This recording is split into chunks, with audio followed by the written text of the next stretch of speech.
Welcome to Psych Sessions Re-Release. This is a curated series of episodes that we have recorded over the years that may have been lost in the library. So enjoy listening to some of the best from Psych Sessions.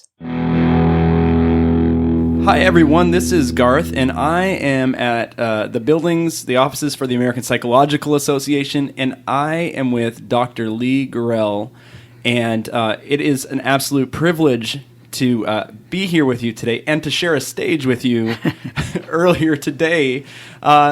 So welcome to this podcast, which I'm sure you've never heard about, but I appreciate you doing it. I'm delighted to be asked. Great. So let's start with why we're here. And maybe I'll start with you.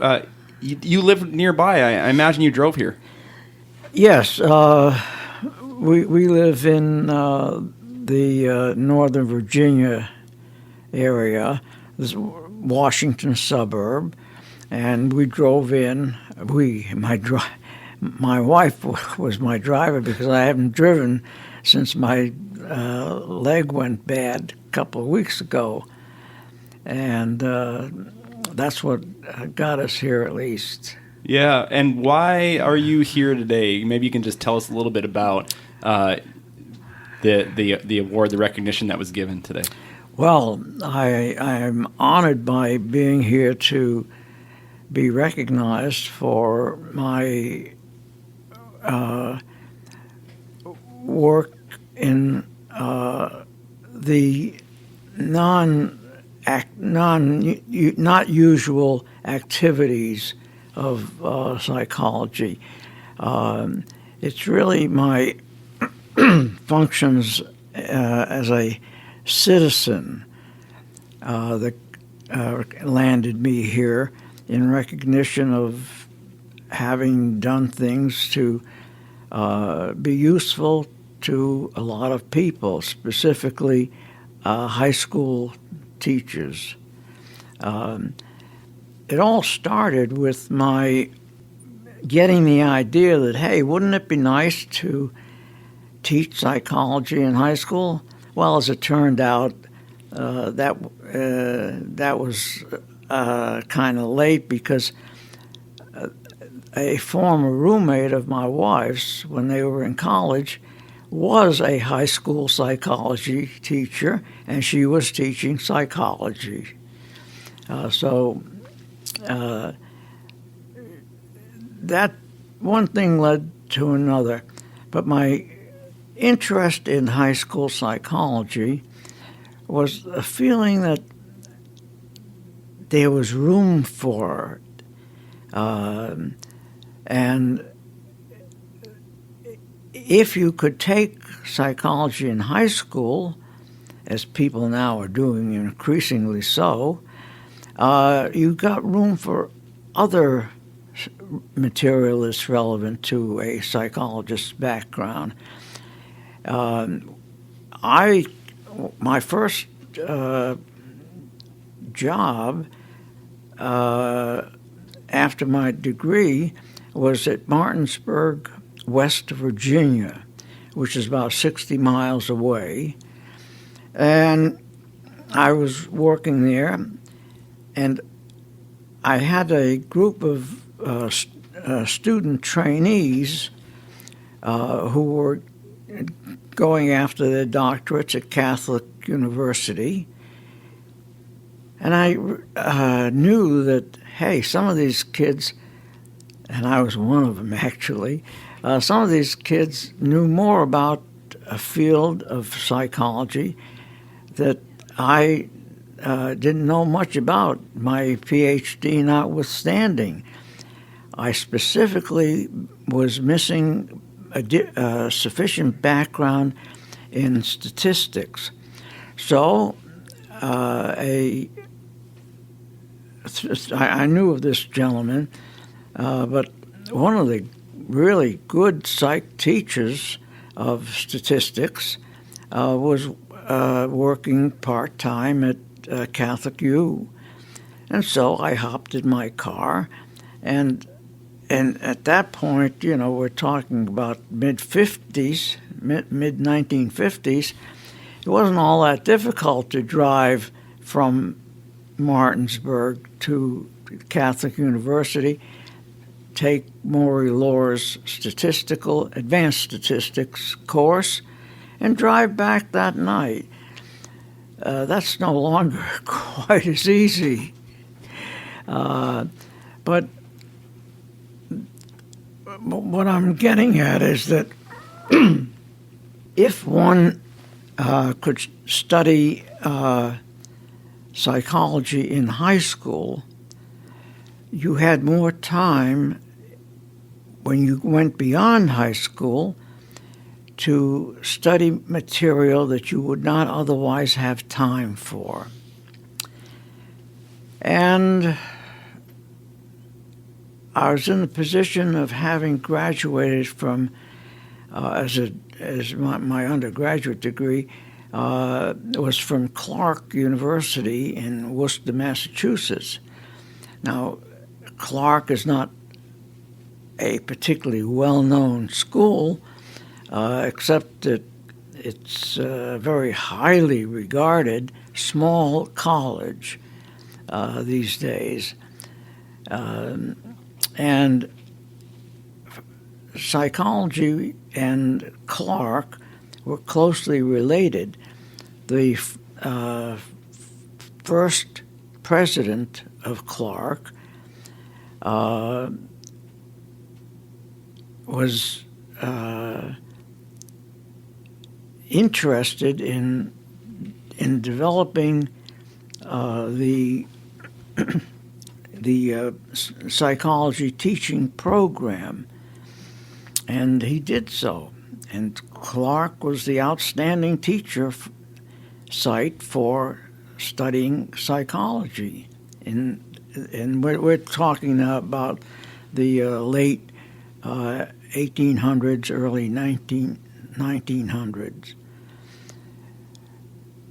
Okay, so I came from Clark, where psychology was very important, where, in fact, we're sitting here in the American Psychological Association building, but that's where the American Psychological Association began, was at Clark. I didn't know that.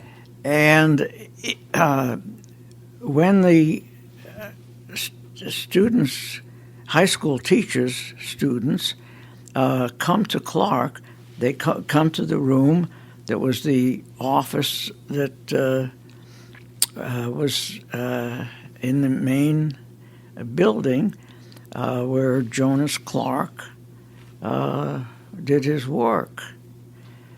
So anyhow, I wander, but I had the good fortune of having been to and known about Clark and its role in the history of psychology.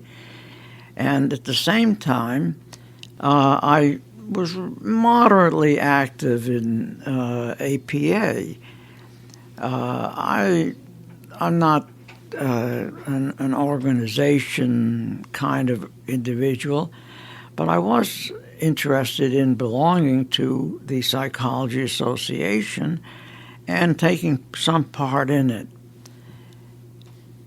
which I did for a number of early years. So I could put together my college school and my professional association, and come up with the idea that, hey, Clark knows about psychology and APA knows about psychology students. Put them together and offer to the group that I was interested in, the high school level people, offer those teachers of psychology in high schools, and there weren't many of them, but there were a few, and it worked beautifully. The people from Clark and from APA who worked on developing this workshop for high school teachers. Turns out that they were just superb people, and you may even have met one of them here today, Emily Chestnut. It was she and at the time, I guess she was one of the proctors or something at Clark, worked together to put together a program for high school teachers. And I went to all of the sessions once it got started, and that would have been about 15 years ago, because there have been 14 sessions of this workshop for high school teachers.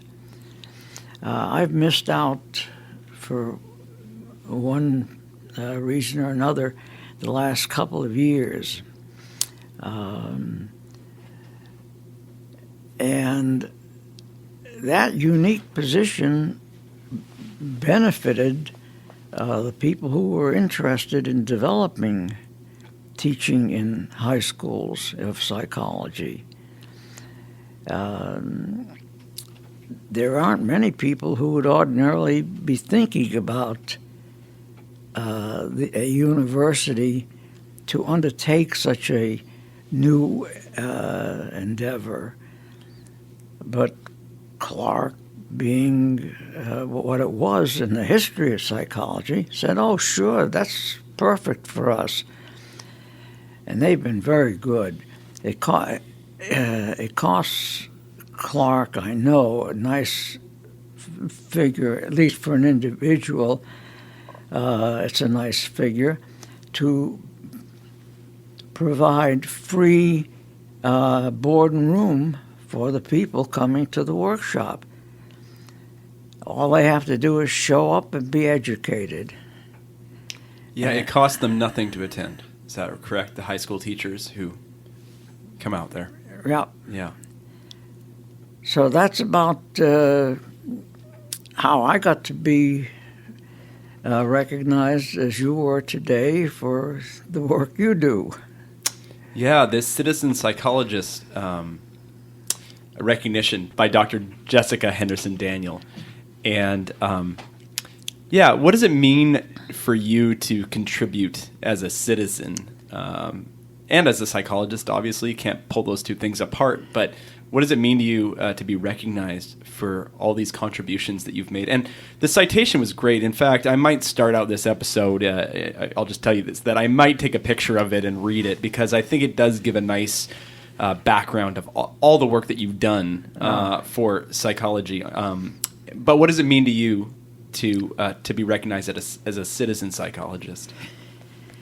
Okay.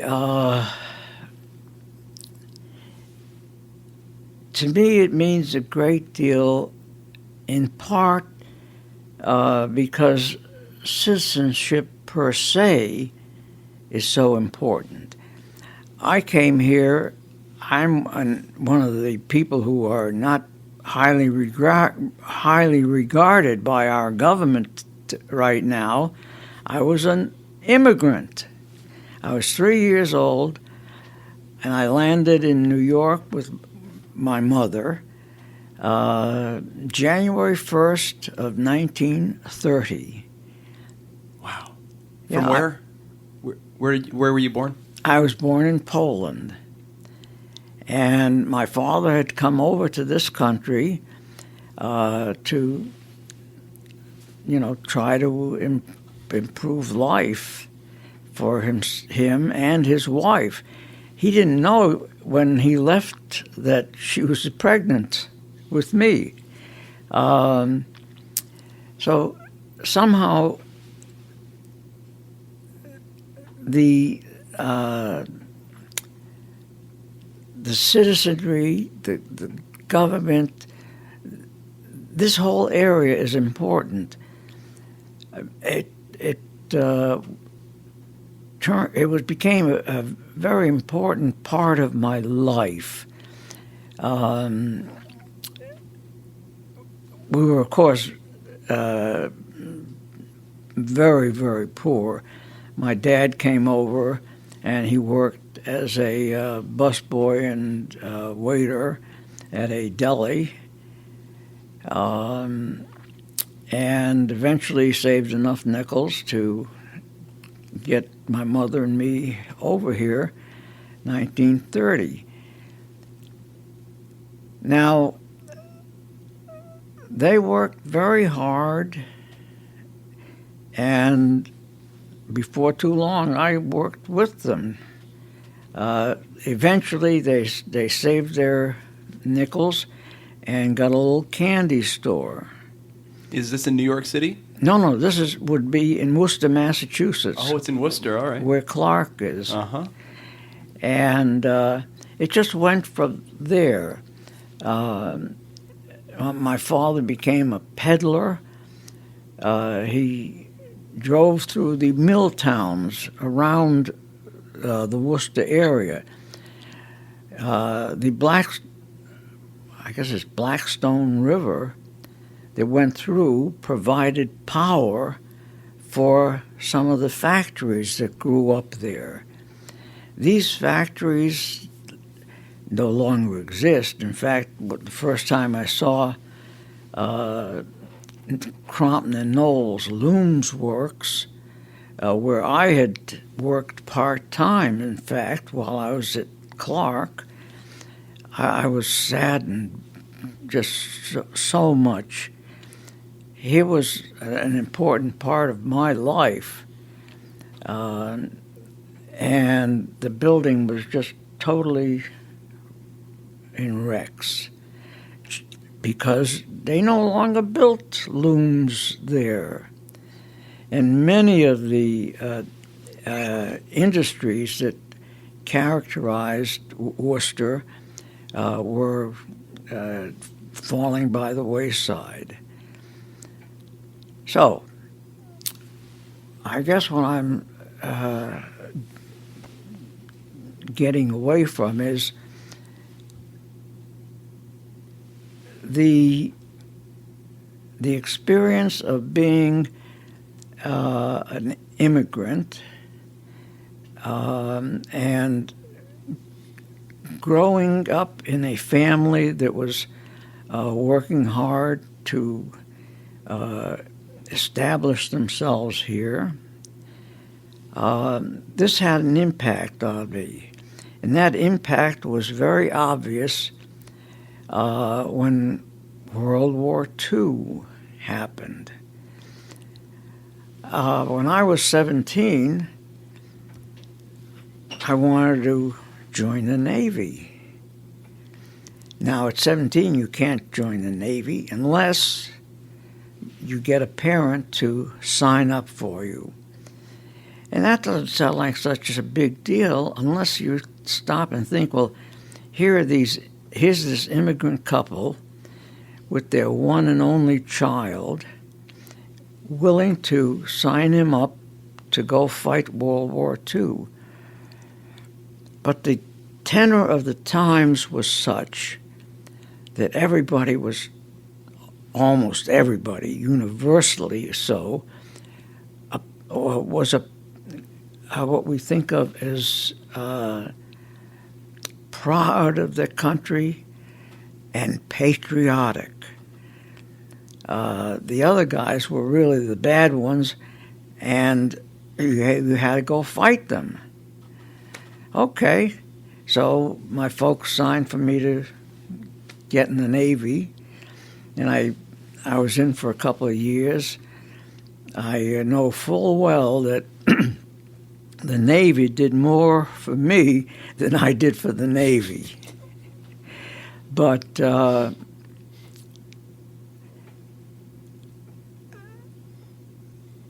I guess that kind of background as a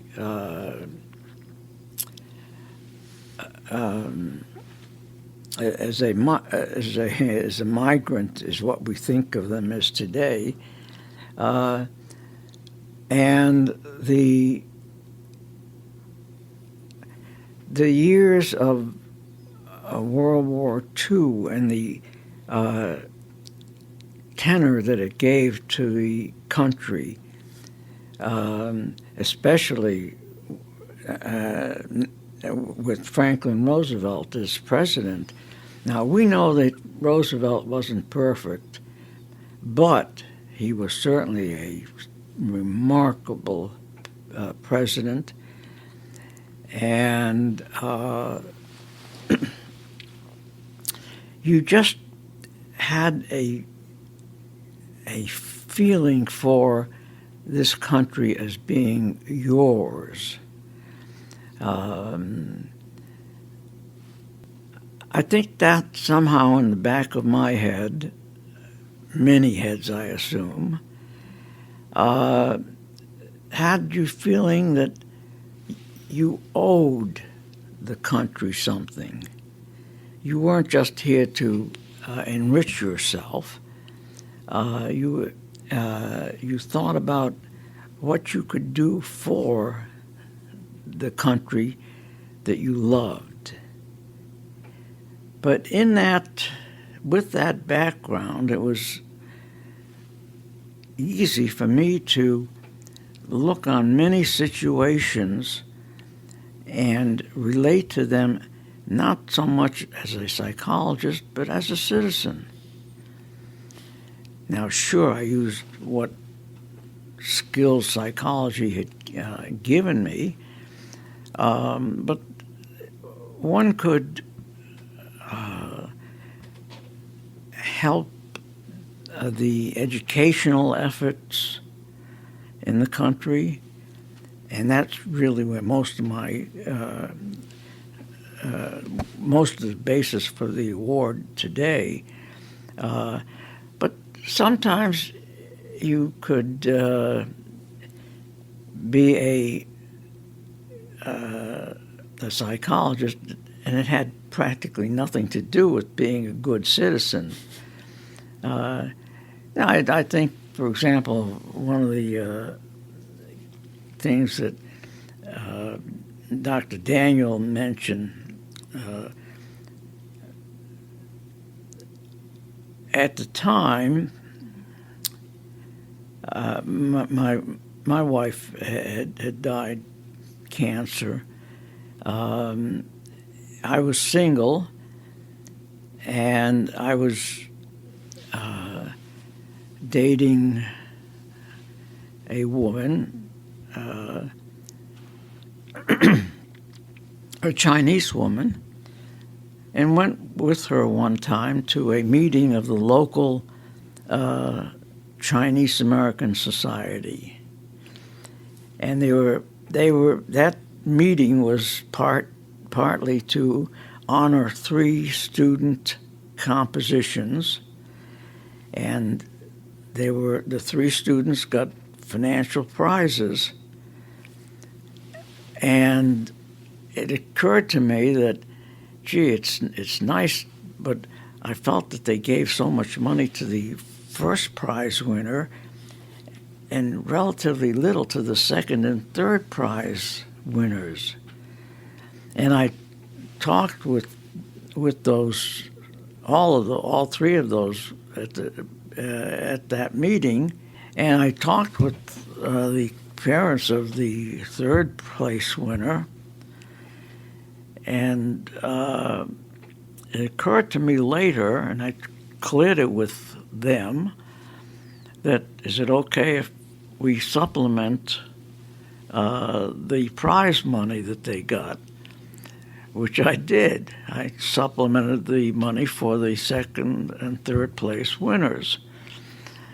And it was a very good investment. I still am in touch with that youngster. She could have been like 16 years old at the time. She's since married, has a couple of kids. Her husband's a physician in North Carolina. They live a happy life as far as I know. But to me, support for those 2 kids is a kind of citizenship activity. You're supporting what goes on in terms of the development of people who are not just born to Anglo parents. Now, here I am talking to somebody who's very much involved with services for non-Anglo U.S. people. But I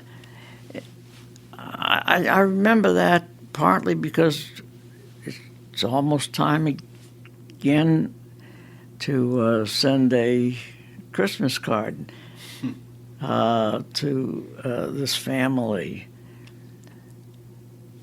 But my point is that if you are aware of the possibilities for citizenry kinds of activities, they're all around you. And I think other things were mentioned in the citation, other than the very big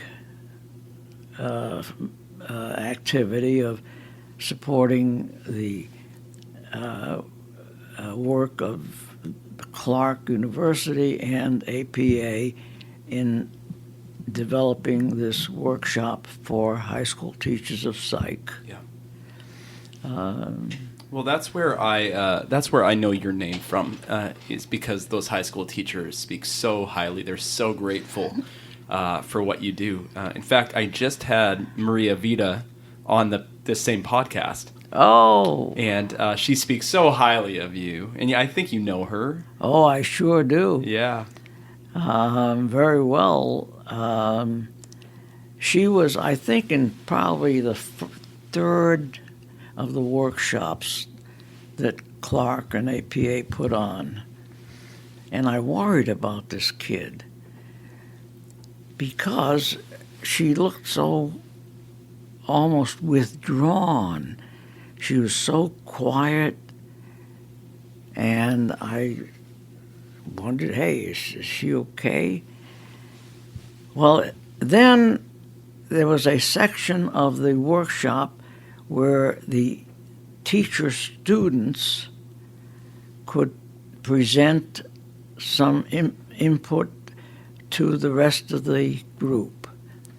Well, at that time, Maria Vita was running rats in teaching psychology, or in teaching at her high school. And she just blossomed.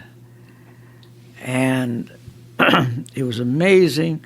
And we've been in touch at times since then.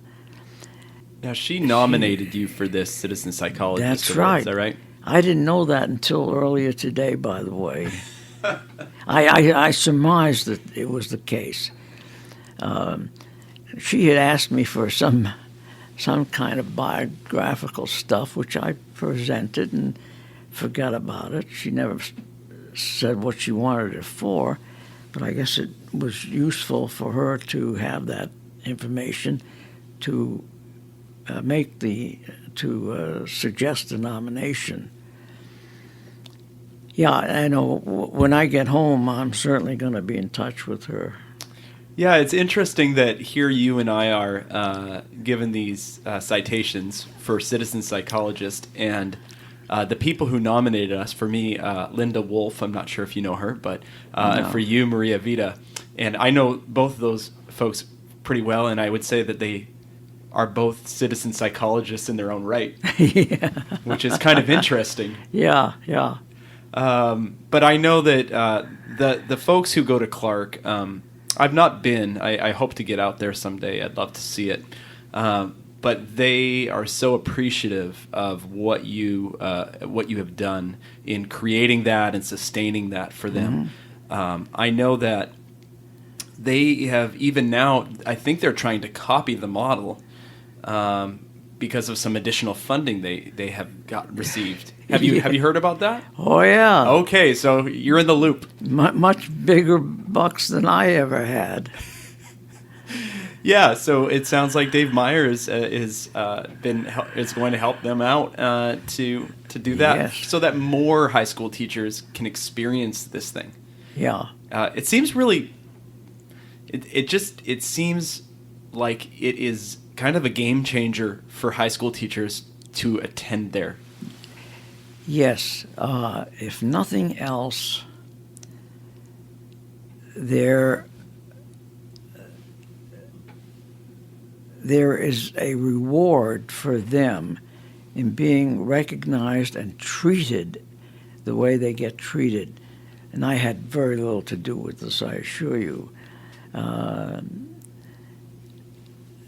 They are treated as contributing members of society who have something important to offer and who deserve the support and respect of the rest of the population.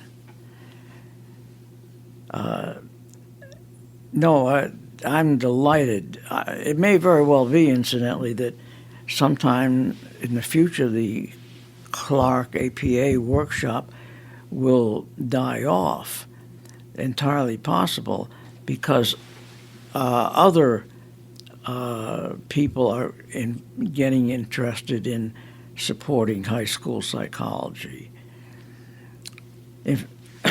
And I have to say, I had hoped early on in the series of workshops, hey, wouldn't it be great to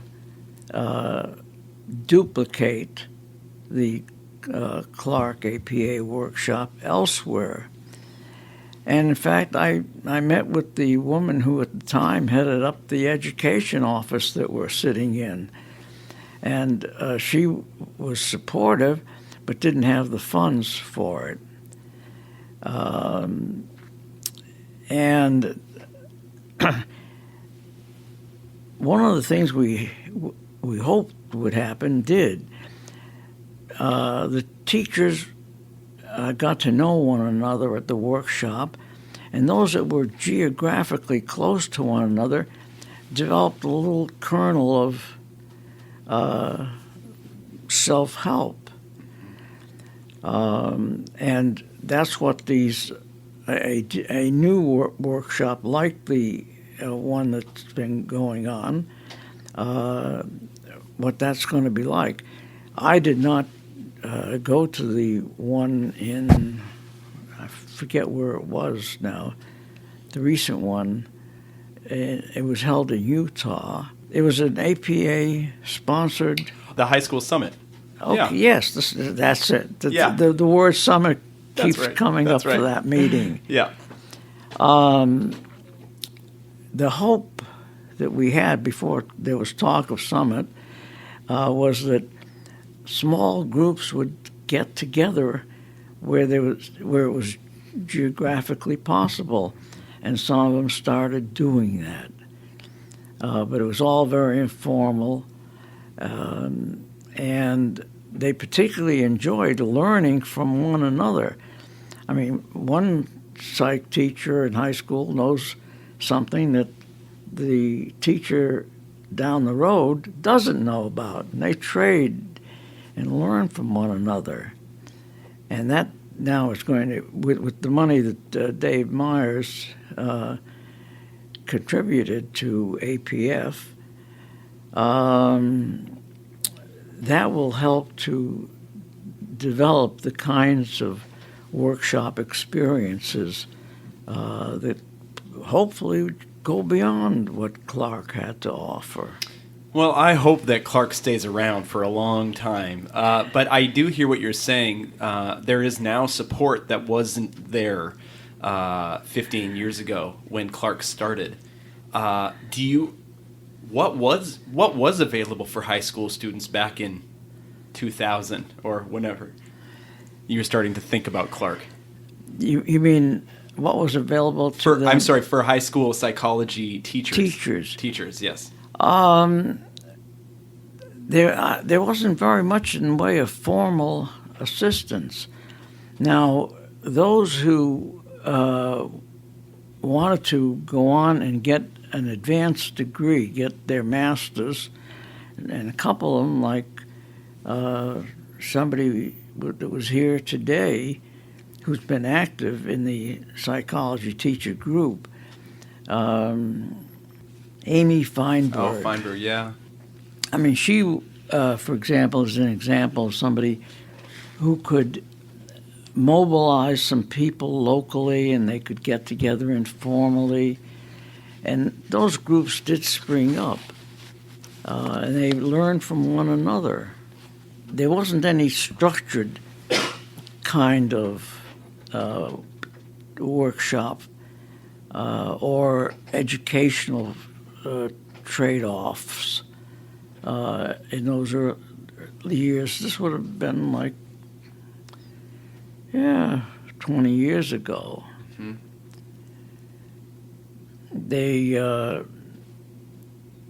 They could have been history teachers, and one day the principal came in and said, "Oh, you're teaching psychology this year." That happened a lot. Still does. Yes, it does. And these people learned on their own. They learned by meeting other psychology teachers who knew just a smidgen more than they did. Not much, maybe, but a smidgen more. Now it's a lot more organized. Yeah. And hopefully, as the workshop model expands in other areas, it will prove to be a big resource. So I have a question. When did it occur to you that high school was the place where you wanted to put your investment? Did you have a conversation with somebody? Did it? Were you in a meeting where you realized there was this need? Or who were these high school teachers that you had met or seen?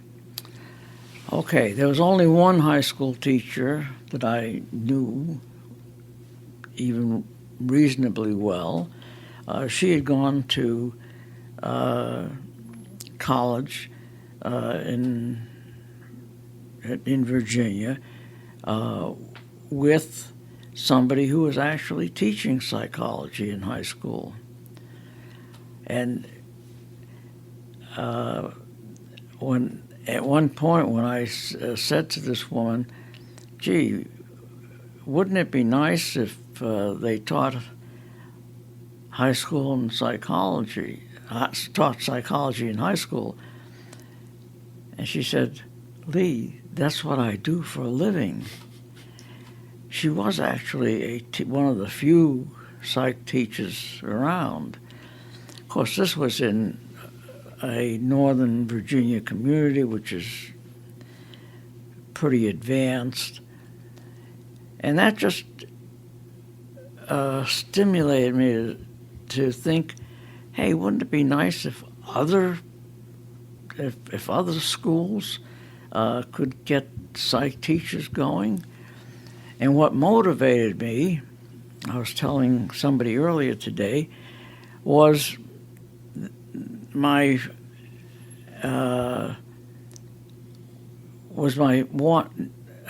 thinking that, hey, here I am, I'm the assistant chief psychologist in a department of 2, and I'm spending time driving from Martinsburg to Catholic University, where Maury Law, a good teacher of psychology, and well-known statistician, I had to go take a coursework with him at the expense. I'm thinking much more of, just driving to class to Catholic University to learn something that I could have learned if I had had more time in graduate school. I would have taken that course then. This was advanced statistics. But hey, your graduate school time is filled as it is with a lot of coursework. And that's what made me think, well, hey, there's so much time that you waste in high school. If that time could be spent doing a psych course, as it is increasingly being done now, then you'd have more time when you got to graduate school to do these courses that you need and want to take, instead of coursework that you could have done when you were in high school. It was that. I mean, I just happened to have been lucky in knowing this woman. We'll see her again in a few days when we exchange Christmas presents. But, that helped me to organize my thinking that, hey, wouldn't it be nice if we had psychology in high school to free up some of the room that you need in college and graduate school. Yeah. Well, it's as simple as that. Well, it was an idea that has gone on to help a lot of high school teachers, and I know that I speak for them directly because I've heard it from their mouths. That if you've never heard it, I will now represent them. Thank you for your contribution to high school psychology. On behalf of all those teachers who attend Clark and all those who will attend Clark and this new model, it is so meaningful. It touches their lives. It touches their students' lives. Hopefully we are creating in our high school students citizens that will go on to do great things and take care of people as you've done in your career. So thank you so much. Oh, thank you for having me here. Yeah, it was so nice to hear your story and to sit down with you. And I've just appreciated this day that we've been able to spend together. So yeah. So have a great day. We will see you around. It seems like I only run into you at APA, so maybe I'll see you back here again someday soon. All right. Okay. Thank you. Hopefully so. Thank you.